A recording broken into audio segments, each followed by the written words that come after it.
जो हथियार वहां पर मिले थे उसका वो नागर चौधरी के घर में जो अटैक हुआ था, गोलीबारी हुई थी, उस संदर्भ में वो मंगवाए गए थे। अब किसके हथियार हैं, कौन गैंगस्टर है, इस पे पूछताछ की जा रही है। सत्य कहेंगे, सत्य लिखेंगे, सत्य चलेंगे। नमस्कार दोस्तों, मैं हूँ दीपक सिंह, दैनिक सवेरा समाचार से। पिछले दिनों हमने आपको एक खबर बताई थी, सरवाल के सरकारी क्वार्टरों में जो मोटर रूम था वहाँ से पुलिस ने हथियार बरामद किए थे और इस संदर्भ में इसके तार जो थे वो श्रीनगर से और एक गैंगस्टर से जो जेल में बंद है उससे जुड़ रहे थे।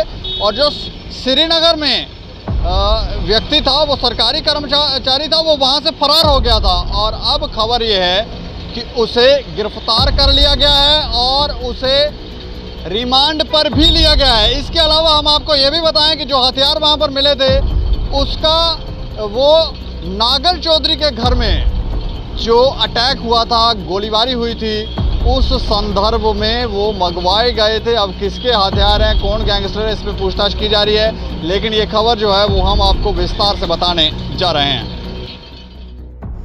सरवाल इलाके में बरामद हुए हथियारों के मामले में गिरफ्तार हुए सरकारी कर्मचारी ऋषभ निवासी जगती को पुलिस ने रिमांड पर ले लिया है।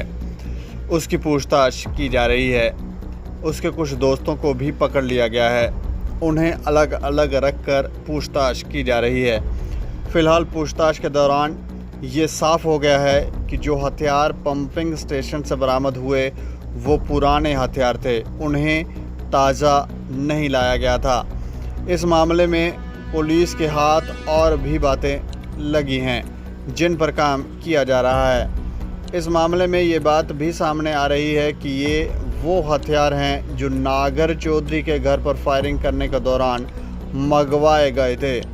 उनमें कुछ हथियार साइड पर रखे गए थे।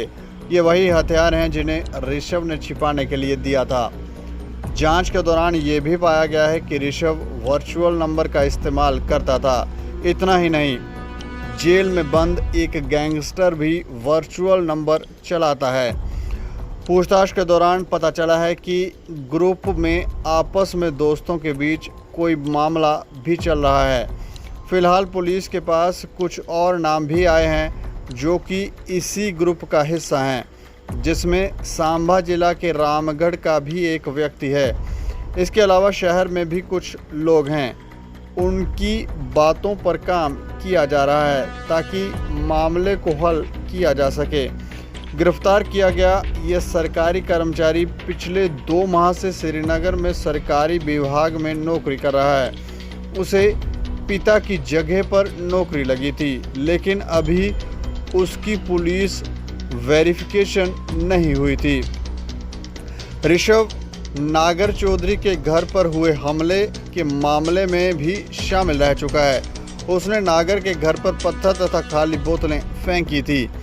बता दें कि 13 जुलाई को सरवाल इलाके में जल शक्ति विभाग के पंपिंग स्टेशन के कमरे में 2 देसी कट्टे, एक पिस्टल और 7 राउंड बरामद हुए थे। उस समय पंपिंग स्टेशन के कर्मचारी को पकड़ा गया था, जिसके बाद ऋषभ का नाम बाहर आया था। जब पुलिस की तरफ से उसे पकड़ने के लिए छापे मारे गए तो वो श्रीनगर से फरार हो गया। उसके बाद वो दिल्ली भाग गया।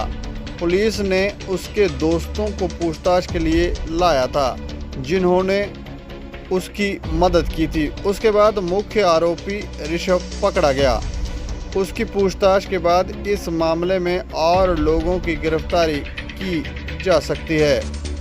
ऋषभ को पकड़ने के बाद कई सारे खुलासे हुए हैं। वर्चुअल नंबर से कॉल की जाती थी और जो जेल में बंद गैंगस्टर है उसके पास भी वर्चुअल नंबर है। अब सवाल ये उठता है कि ये कैसे जेल के अंदर सक्रिय, ये चीज़ें जो हैं वहाँ पर सक्रिय हैं।